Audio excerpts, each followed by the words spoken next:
देखिए ऐसा है नागिन जी सर कि योगी आदित्यनाथ जी एक अच्छे कुशल प्रशासक माने जाते हैं जी और इसमें बड़ी मछली हो या छोटी मछली जो दुनिया कह रही है, जी जो भी चोर होगा और चोर का साथ दिया होगा सबको दंड बराबर मिलेगा।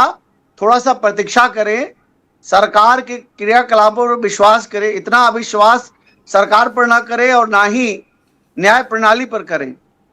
चलिए दंड तो मिलेगा, इसमें कोई संदेह नहीं। महंत रामदूत दास जी प्लीज बताइए, आप अग्री करते हैं? आपको लगता है मिल जाएगा इन लोगों को दंड? मैं पहले तो नागेंद्र जी आपकी जनता जो आपसे सवाल पूछ रही है उसका उत्तर देना चाहूंगा जी। सियासत की शतरंज पर सबसे पहले भाले सैनिकों की छाती में गड़ते हैं, राजा बहुत पीछे खड़ा होता है।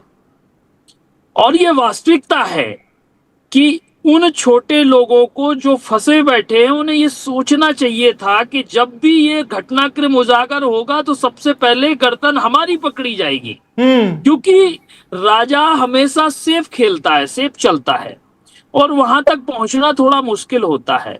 और यही दोहराया गया, क्योंकि एक चीज विचारणीय है सामाजिकता के आधार पर। सोच के देखिएगा कि जब पहली बार ड्राइवर हैं जो जिनका नाम आया है, उन्होंने अगर 100 रुपए का भी अगर चंदा चोरी की थी और मुख्य अधिकारी उसको एक बार तमाचा लगा देता कि आप गलत कर रहे हैं तो ये चोरी इतनी ना बढ़ती। कहीं ना कहीं सह तो मिली ना किसी की, तब तो इतना बड़ा हाथ मारा। चंपत राय जी को पता था कि चोरी हो रही है? भाई ऐसा हो ही नहीं सकता कि ट्रस्ट में चिन्हित लोग हैं, सीसीटीवी कैमरे की निगरानी है, सारी व्यवस्थाएं हैं, राम मंदिर जैसा स्थान है, देश का बड़ा प्रकरण है और बिना सह के हो जाए। जहां देश की पूरी नजरें केंद्रित होती हैं, पूरी सुरक्षा व्यवस्था होती है, माननीय प्रधानमंत्री जी उसके यजमान थे, माननीय मुख्यमंत्री जी उसको देखते थे और बिना देखे बिना समझे कोई इतना बड़ा कैसे कांड कर सकता है भाई। और नागेंद्र जी एक चीज और समझने वाली बात है कि आने वाले समय में मुझे नहीं लगता कि जो मंदिर संतों के आधार पर रहे। और शैलेश जी से मैं एक निवेदन करूंगा, इन्होंने अपने सुझाव में कहा कि जिलाधिकारी महोदय को भी सीईओ होने के साथ बैठना चाहिए। तो शैलेंद्र जी आपको जानकारी होनी चाहिए, मध्य प्रदेश, राजस्थान, छत्तीसगढ़ में जितने मंदिर हैं वहां जिलाधिकारी सीईओ है और वहां के मंदिरों के महंत पुजारी पंडाओं को एक बार फोन करके पूछिएगा कि उन मंदिरों की स्थिति क्या है। मैं खुद ऐसे मंदिर का एक महंत हूं जहां प्रबंधक कलेक्टर है, छोटा सा तहसीलदार आके हमें सिखाता है कि पूजा कैसे करनी है।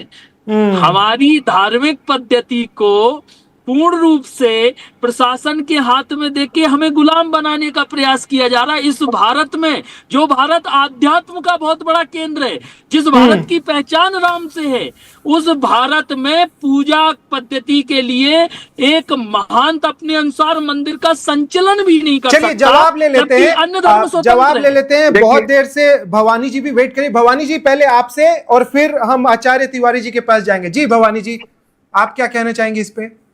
नहीं, ये जो बिल्कुल रामदूत जी बोल रहे हैं बिल्कुल सही बोल रहे हैं। दूसरी बात ये कि मैं 15 साल जूना अखाड़े में महामंडलेश्वर भी रही हूँ और अखाड़े प्रसिद्ध को तो बिल्कुल इसमें इन्वॉल्व नहीं करना चाहिए। मैं राजघराने से बिलोंग करती हूँ, मेरे 100 करोड़ की प्रॉपर्टी है।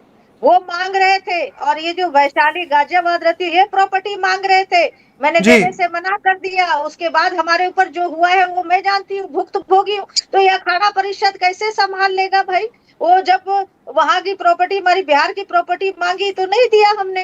तो ये अखाड़ा परिषद को तो इसमें इन्वॉल्व ही नहीं करना चाहिए। अखाड़ा परिषद इतना करप्ट हो चुका है, कुछ लोग अभी जो पदाधिकारी बने हैं, मैं इसकी भुक्तभोगी हूँ, मेरे पास एविडेंस है, मैं कह सकती हूँ, उनके हाथ में तो राम मंदिर जाना नहीं चाहिए। हाँ, शंकराचार्य हैं, उनको बिल्कुल इन्वॉल्व करना चाहिए। 4 पीठ के शंकराचार्य हैं, क्योंकि शंकराचार्य ही हमारे मेन आज अखाड़ा परिषद जो चल रहा है उसका बुनियाद, उनको नींव डालने वाले शंकराचार्य जी हैं, जो शिव के समान हैं। तो उनके उसमें कभी भी भाव नहीं रहेगा कि हमें इतना धन यहाँ से लाना है, तो कभी मंदिरों में चोरी नहीं होगी। तो इसके लिए उन्हें नियुक्त करना चाहिए और लोगों की वोटिंग होनी चाहिए। माँ ऋतंबरा जी ने बहुत काम किया है, चलिए इसके लिए आचार्य जी से ले लेते ये सवाल का जवाब ले लेते आचार्य शैलेश तिवारी जी। आपने दोनों को सुना, भवानी जी को सुना, दास साहब को सुना। देखिए नागेंद्र जी, मेरा कहना है कि आप काशी विश्वनाथ मंदिर को देखिए, वहां की जो व्यवस्था है वो बहुत अच्छी व्यवस्था है। तिरुपति बालाजी मंदिर को देखिए, वहां की व्यवस्था बहुत अच्छी व्यवस्था है। महंत रामदूत दास जी कह रहे हैं छोटे छोटे मंदिरों की बात मैं नहीं कह रहा। छोटे मंदिरों में तो कलेक्टर जो होता है जिला का, वह बहुत मालिक होता है, पता नहीं वह किस तरह का रिगार्ड करता है कि नहीं करता है। लेकिन जब ये राष्ट्रीय स्तर का, अंतर्राष्ट्रीय स्तर का मंदिर, राम मंदिर है, उस मंदिर में कलेक्टर हो, कमिश्नर हो, इन सब लोगों को ताकत मिले ताकि वो प्रशासनिक तरीके से जिस तरह की चंदा की गिनती हो या रख रखाव हो, साफ सफाई हो, उसकी व्यवस्था देखे। और मैंने बताया कि अखाड़ा परिषद, तो मैं ये नहीं कह रहा हूं कि अखाड़ा पर सभी अखाड़ाओं से एक एक सदस्य को, मैंने कहा कि चारों शंकराचार्य को वहां रखा जाए और अखाड़ा परिषद के कुछ सदस्य, जैसे शंकराचार्य जिसको नियुक्त करे उसमें से कुछ लोग को रखा जाए, सब लोगों की भागीदारी हो उस कार्य में, तो अच्छा रहेगा। ठीक है, महंदास जी कुछ बोलना चाह रहे हैं। जी महंदास जी। तिवारी जी का कहना है कि मुझे नहीं पता छोटे छोटे मंदिरों की क्या व्यवस्था है। तो तिवारी जी, एक सामान्य रूप से मेरा प्रश्न है कि मंदिर आपके लिए आध्यात्म के केंद्र हैं या शॉपिंग कॉम्प्लेक्स? क्योंकि मंदिर, मुझे तो लगता कोई मंदिर छोटा नहीं है। हाँ, उनकी आमदनी के आधार पे अगर अहमियत हैसियत से हो तो जरूर छोटे बड़े हो सकते हैं, लेकिन मुझे तो ये लगता है कि मंदिर आमदनी से ज्यादा आध्यात्म के केंद्र है, और आध्यात्म के केंद्र में प्रशासनिक हस्तक्षेप नहीं होना चाहिए। और मैं खुद नहीं कह रहा हूँ, 2024 में तिरुपति केस में खुद सुप्रीम कोर्ट के सीजीआई चीफ कह चुके हैं कि मंदिरों में प्रशासनिक हस्तक्षेप नहीं होना चाहिए। लेकिन हम और आप खुद ब खुद चाह रहे हैं कि भाई कलेक्टर बैठे या सीईओ बैठे या कोई इधर से बैठे। अरे सुन लीजिए तिवारी जी, एक मिनट सुन लीजिए जी। तिवारी उनको कंप्लीट करने दीजिए, फिर आप जवाब दे दीजिएगा। हमारे पास पूज्यपुरी के शंकराचार्य जी हैं, गणित के प्रकांड विद्वान हैं, जिन्होंने पादुका नहीं पहनी बहुत पहले से, जो त्यागी हैं।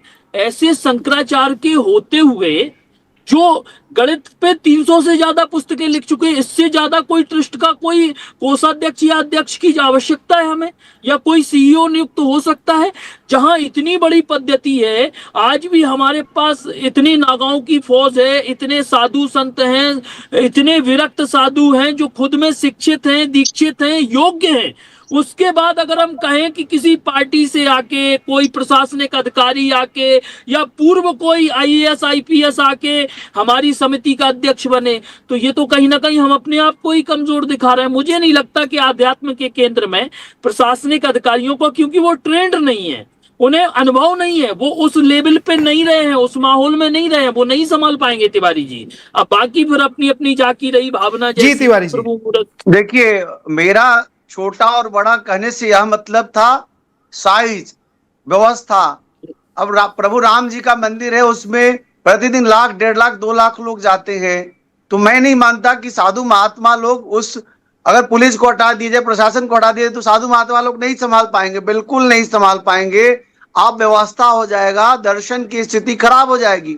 जबकि छोटे और बड़े मंदिर, इस मामले में मैं कह रहा हूं, सत्य बात है, कहीं 1 करोड़ 2 करोड़ पर डे आता है, कहीं 50 लाख आता है, पैसा भी आता है। मैं पूजा पाठ की पद्धति की बात पर नहीं कर रहा हूँ, वहां की व्यवस्था की बात कर रहा हूँ। वहां प्रशासन जी, एक इकलौता व्यक्ति प्रधानमंत्री बन के देश संभाल लेता है, व्यवस्था तो ऑटोमेटिक आ जाती है ना उसके पास। एक इकलौता व्यक्ति प्रधानमंत्री बन के देश संभाल लेता है, व्यवस्थाएं तो ऑटोमेटिक आ जाती है। जब वहाँ कोई साधु नियुक्त होगा तो वो तो पुलिस की व्यवस्था है। मंदिर है, मेरे गांव में भी अपना मंदिर है, वहां की व्यवस्थाएं भी मैं देखता हूं।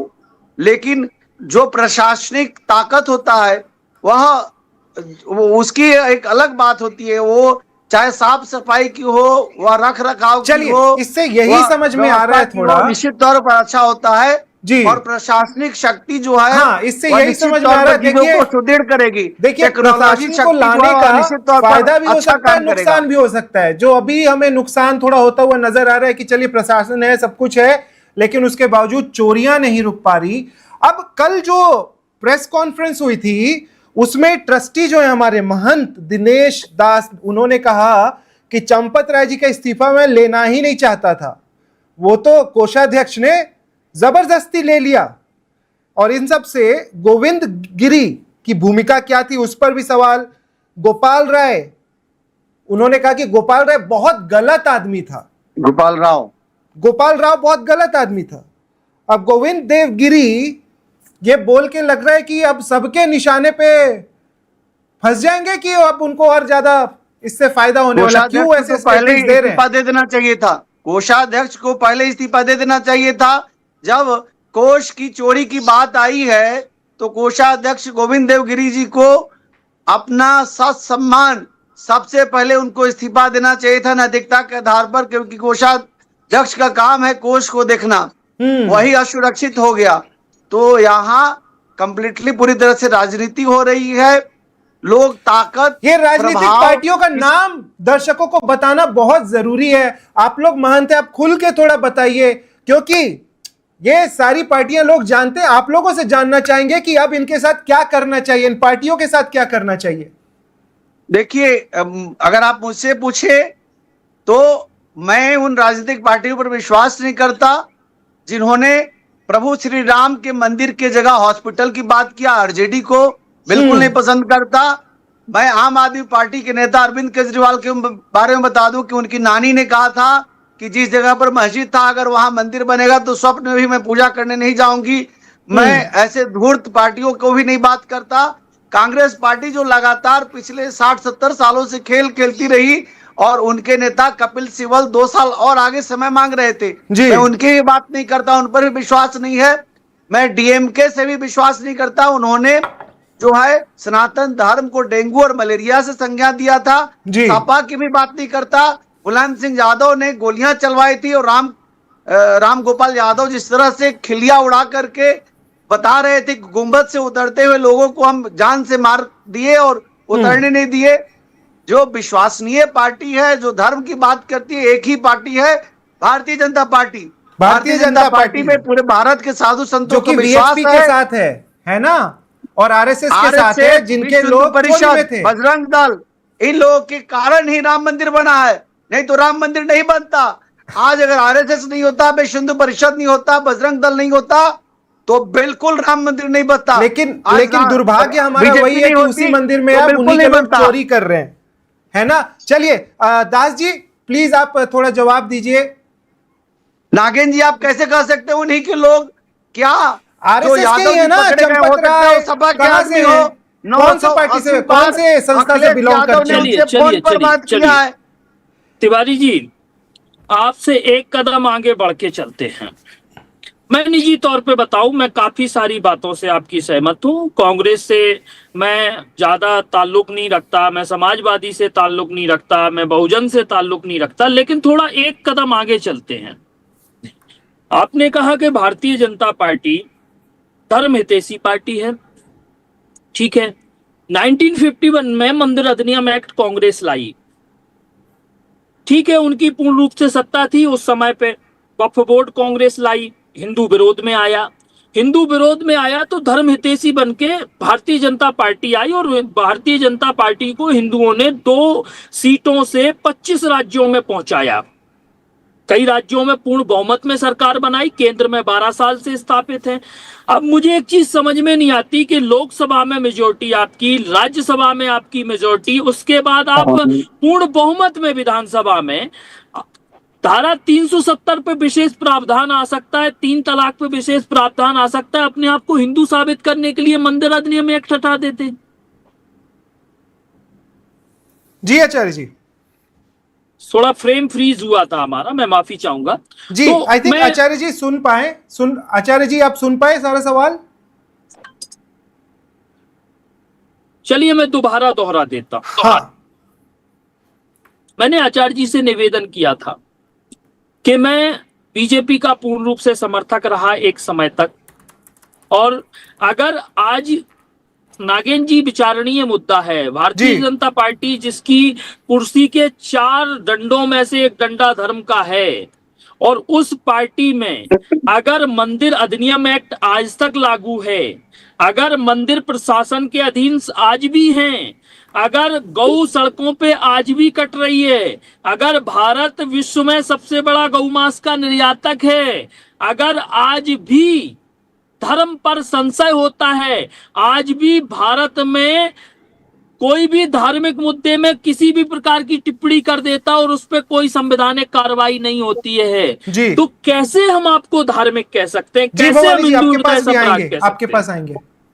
चलिए देखिए, आचार्य जी, रामदूत आचार्य दास जी- शैलेश तिवारी जी जवाब दे दीजिए, फिर भवानी जी के पास रामदूत चलते हैं। दास जी, अभी बीजेपी पार्टी जो है वह राज्यसभा में बहुमत में आ रही है। इसके बाद पहला काम इसका गौ हत्या बंद हो ऐसा कानून लेकर के आ रही है, यूनिफॉर्म सिविल कोड लेकर के आ रही है, जनसंख्या कानून लेकर के आ रही है। जिस तरह से देखिए सर, 370 गौ हत्या की आपने बात की, जी, मैं बीच में बोल रहा हटाया हूँ। गया। किरण रिजिजू बोलते हैं कि वो गाय का मांस खाते हैं। अरे संगीत नागेंद्र सोम जी, जो है नागेंद्र जी, वो एक- सबसे बड़े एक्सपोर्टर एक है नई भारत जानकारी से, तो तिवारी- और वो भी एक अरेबिक नाम यूज करके वो एक्सपोर्ट करते हैं बहुत सारा बीफ, किलो किलो देखिए, टन्स ऑफ बीफ। किरण रिजिजू जो है वह तो पापी आदमी है, उनकी परंपरा है, वो नॉर्थ ईस्ट में लोग संगीत खाते सोम हैं। जो भेजते हैं ठीक इतना है, सारा अरे बीफ तो बाहर। ऐसे तिवारी जी, ऐसे तिवारी लोगों को जी, भी चलिए, बीजेपी को तिवारी जरूरत जी, नहीं पड़ेगी। तिवारी जी, सुन आने वाले लीजिए, समय सुन में लीजिए, जिस तरह सुन लीजिए। संख्या बल बढ़ेगी तो नई बीजेपी को जरूरत पड़ेगी। तिवारी जी, बीजेपी जो तिवारी जी, है, अरे सुन लीजिए, आपको एक नई खबर दे दूं, शायद आपकी जानकारी में न हो। चलो किरण रिजिजू को छोड़ दीजिए। मध्य प्रदेश में भारतीय जनता पार्टी 20 साल से है, और मध्य प्रदेश में भारतीय जनता पार्टी ने गौमांस को टैक्स फ्री कर दिया है। केंद्र में भी है, राज्य में भी, आप पढ़ लीजिएगा, लेटर पढ़ा है ऑनलाइन। मध्य प्रदेश में गौमांस टैक्स फ्री है। अब यहां क्या धार्मिक भावनाएं आहत नहीं होती हैं? क्या यहां हिंदुओं के ऊपर कोई असर नहीं पड़ता है? मेरी कहने का तात्पर्य यह है, मैं नहीं कहता कि आप सेकुलरिज्म की राजनीति मत करिए, आप राजनीतिक पार्टी हैं, आपको हर वर्ग को संभाल के चलना पड़ेगा, लेकिन आप धर्म का सहारा मत लीजिए। मैं ये चोला पहने हूं, यहां बैठ के डिबेट करूं, शाम के बैठ के अगर अकृत कर्म करूं ना, तो लोग प्रश्नवाचक चिन्ह लगाएंगे। और या फिर मैं ये चोला उतार के कुछ भी करूं तो किसी को कोई मतलब नहीं है, सब स्वतंत्र है अपने अपने। तो बात यह है कि जैसा बेस बनाओगे उस तरीके से आपको चलना पड़ेगा, ढलना पड़ेगा। गौमांस की बात एक अलग चीज है, गौ हत्या एक अलग चीज है, लेकिन 1951 कांग्रेस शासनकाल में जो मंदिर अधिनियम एक्ट लगा था वो आज तक क्यों नहीं हटा? बीजेपी क्यों नहीं सिद्ध कर पाई कि हम सच्चे हिंदू धर्म के हितैषी हैं, हम राम के हैं, और राम के मंदिर अगर बंधक हैं तो फिर कैसे संभव हो सकता है ये सब? तिवारी जी, अगर मैं तो ये मानता हूं कि आप हितैषी हैं तो आपको विशेष प्रावधान लाके संविधान में संशोधन करके ये एक्ट हटा देना चाहिए था, क्योंकि मंदिर तो कम से कम स्वतंत्र होते और जय जयकार होती रहती। हम भी कहते कि कोई ऐसी पार्टी आई थी जो हिंदुओं की हितैषी थी, जिन्होंने मंदिर पे लगे कलंक को धो दिया। आप 370 के लिए विशेष प्रावधान में चले जाते हैं, आप 3 तलाक के लिए विशेष प्रावधान में चले जाते हैं, लेकिन समस्या ये है कि हम हिंदुओं की जो भावनाएं, जिसने वोट ही राम के नाम पे दिया था पार्टी को, हमारा कोई निजी स्वार्थ नहीं था, हमने ना नौकरियां मांगी, ना हमने पार्टी फंड में से पैसा मांगा, ना हमने बोर्ड में कहा, हमने सिर्फ इसलिए वोट दिया किसी पार्टी को कि हमारा तिलक, हमारा जनेऊ, हमारी चोटी सुरक्षित रहे, और वो सुरक्षा है मंदिरों से। तिवारी जी, अगर मंदिर सुरक्षित नहीं है, आज हो सकता है आने वाले समय में फिर किसी पार्टी की सरकार बदले, तब कौन बचाएगा हमें? फिर तो वो तो ये कहते हुए बैठे हैं कि जब हमारा मौका आएगा तो हम अपने आधार पे चलाएंगे, स्वाभाविक ही चलाएंगे। हम और आप तो बुरा हो गए ना, क्योंकि हम और आप तो बीजेपी की समर्थक रहे, ये भगवा ओढ़ा किस लिए? कहीं ना कहीं उस पार्टी की आशा में कि हमारे मंदिर, हमारी गौ, हमारे भगवान सब सुरक्षित हो जाए। राम जी भी आए थे, विप्रधेनु सुरसंत हित लीन मनोज अवतार। अब जब 4 चीजों के लिए भगवान भी आए, वही 4 चीजें आज कष्ट में हैं। भाई, मंदिर शासन के अधीन है, ब्राह्मण गालियां खा रहे हैं, गाय सड़कों पे पन्नियां खा रही हैं, देवताओं के होने के प्रमाण मांगे जा रहे हैं। अब बताइए कैसे कह सकते हैं कि राम राज्य है? और मैं एक चीज तिवारी जी सुन लीजिएगा, समझ लीजिएगा, मैं इस चैनल के माध्यम से हर साधु से एक निवेदन करना चाहूंगा।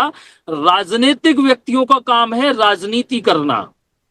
वो आपके भावनाओं के, आपके आध्यात्म से, आपके विचारों से खेल सकते हैं, जूझ सकते हैं, इस्तेमाल कर सकते हैं।